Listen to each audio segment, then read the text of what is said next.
స్వాగతం. యాక్సిడెంట్లో చనిపోయిన కుటుంబ సభ్యులను పరామర్శించిన మల్కాజ్గిరి బీజేపీ పార్లమెంటు సభ్యులు ఈటెల రాజేందర్. కుంభమేళా వెళ్లి తిరిగి వస్తూ ఉండగా ప్రమాదానికి గురై మరణించిన హైదరాబాద్ వాసులైన రవి, మల్లారెడ్డి, శశికాంత్, సంతోష్, టీవీ ప్రసాద్ కుటుంబీకులను నాచారంలోని ఎంపీ ఈటెల రాజేందర్ పరామర్శించి సంతాపం తెలియజేశారు. ఈ సందర్భంగా ఈటెల రాజేందర్ మాట్లాడుతూ యాక్సిడెంట్లో చనిపోయిన కుటుంబాలకు ఉత్తరప్రదేశ్ ప్రభుత్వం, తెలంగాణ ప్రభుత్వంతో మాట్లాడి మృతి చెందిన కుటుంబ సభ్యులకు నష్టపరిహారం చెల్లించే విధంగా చేస్తాను, అలాగే మా వంతు సహాయం కూడా చేస్తామని మృతుల కుటుంబ సభ్యులకు హామీ ఇచ్చారు.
Travels arrangement కాలేదంట.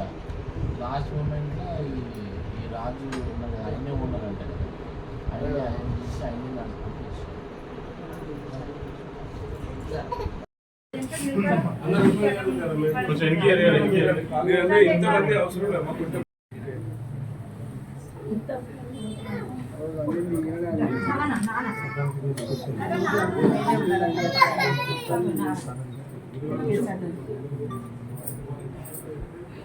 జరుగుతా ఇలాంటి టెన్షన్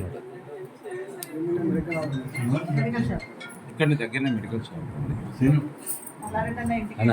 ఇప్పుడు ఈ కాలేజీలో బ్రదరు, తర్వాత మల్లారెడ్డి, తర్వాత ఈ టీం మొత్తం ఎందుకంటే యాక్టివ్ టీం అన్నమాట.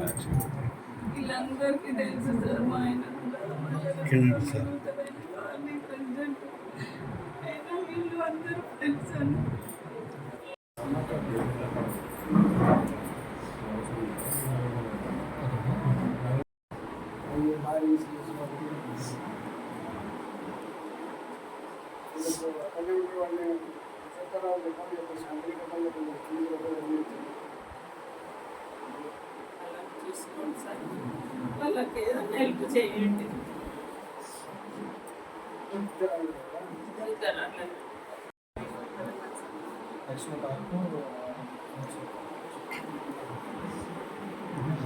ఎవరు లేరు, తల్లి లేదు, తండ్రి లేడు, ఎవరు లేరు. వాళ్ళ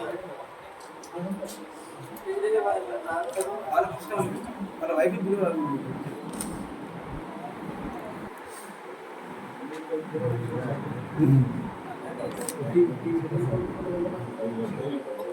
కొడుకు ఒక బిడ్డ మా చెల్లెకు ఒక కొడుకు పోయాడు. మా అక్కకు 3 కొడుకులు 3 బిడ్డలు. చిన్న కొడుకు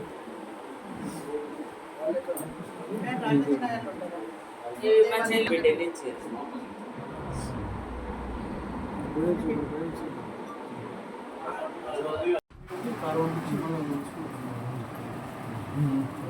అంబులెన్స్ వచ్చాను.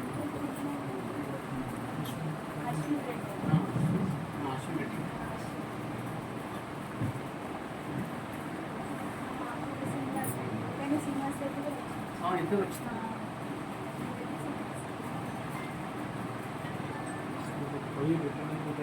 ఇద్దరు కొడుకులు 2 బిడ్డలు.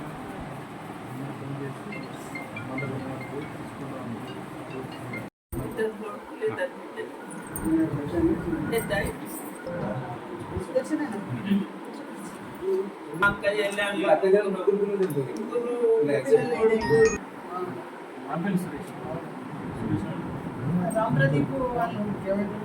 సురేష్ వాళ్ళ మా చెల్లెలు కోడలు అల్లుడు చనిపోయింది.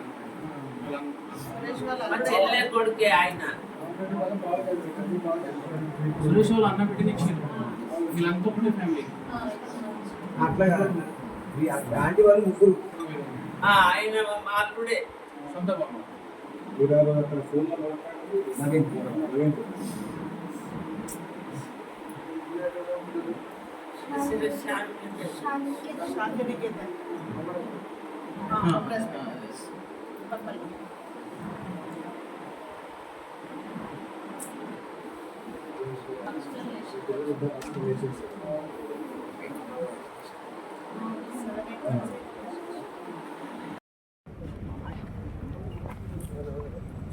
సనాతన ధర్మానికి ఆచారాలకు పుట్టినిల్లు భారతదేశం.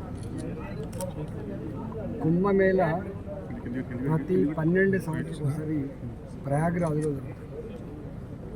సరస్వతి, యమున, గంగా ఈ త్రివేణి సంగమంలో 144 సంవత్సరాల తర్వాత మహాకుంభమేళ జరుగుతుంది. కోటాను కోట్ల మంది దేశవ్యాప్తంగా ఈ ప్రాంతం ఆ ప్రాంతం అయితే తెలియలేకుండా కోటాను కోట్ల మంది ఆ కుంభమేళలో పాల్గొంటారు. తెలంగాణ నుంచి, మరీ ముఖ్యంగా హైదరాబాద్ నుంచి, కాకతీయ నగర్ నుంచి పాపం వాళ్ళ మిత్ర బృందం అందరూ కూడా వాళ్ళ ఫ్రెండ్స్ తెల్లాలైతే బుద్ధితో కలిసి ఉండేటువంటి ఫ్రెండ్స్ మహాకుంభమేళలో పాల్గొని వస్తున్న సందర్భం ఉదయం పూట అకారణంగా ఒక లారీ వచ్చి మృత్యువు వెంటాడుతూ వచ్చి వాళ్ళను అకారణంగా గుర్తితే దాదాపు 7 మంది చనిపోయింది. 2 చాలా సీరియస్గా గాయమైంది. ఆ రోజు నుంచి ఈ రోజు వరకు మేము దాన్ని రెగ్యులర్గా పర్సూ చేస్తూ డెడ్ బాడీస్ వచ్చినాయి. నేను ఆ రాష్ట్ర ముఖ్యమంత్రి గారితో మాట్లాడిన డెడ్ బాడీ షిఫ్ట్ కావాలి కాబట్టి రాష్ట్ర ముఖ్యమంత్రి గారితో మాట్లాడి ఈ కుటుంబాన్ని ఆదుకునేటువంటి ఏర్పాటు కూడా చేయాలని చెప్పి కోరుతున్నాను. అదేవిధంగా మహాకుంభమేళ సందర్భంగా అక్కడ జరిగిన ప్రమాదాల్లో కొంత సహాయ సహకారం అందించింది కాబట్టి నేను యూపీ గవర్నమెంట్తో కూడా మాట్లాడే ప్రయత్నం చేస్తాను. అదేవిధంగా మిగతా ఇతరత్ర కూడా కొన్ని కుటుంబాలు అయితే ఇప్పుడే పరామర్శించి వస్తుంది. తండ్రి లేడు, తల్లి లేదు. తల్లి 11 నెలలు చనిపోయింది, తండ్రి కూడా చనిపోయింది. వీళ్ళంతా ఒక్కొక్క కుటుంబాన్ని ఒక్కొక్క ఉదయ విధారకమైనటువంటి కుటుంబానికి మేము కూడా ప్రగాఢమైన సానుభూతి తెలిపాము. కుటుంబాన్ని ఆదుకునే స్థైర్యం తప్పకుండా సమాజం అందిస్తుందని చెప్పి భావిస్తాము. ఆ కుటుంబాన్ని ఆదుకోవాలని మా వంతు కర్తవ్యం కూడా నిర్వహిస్తాము. Thank you sir.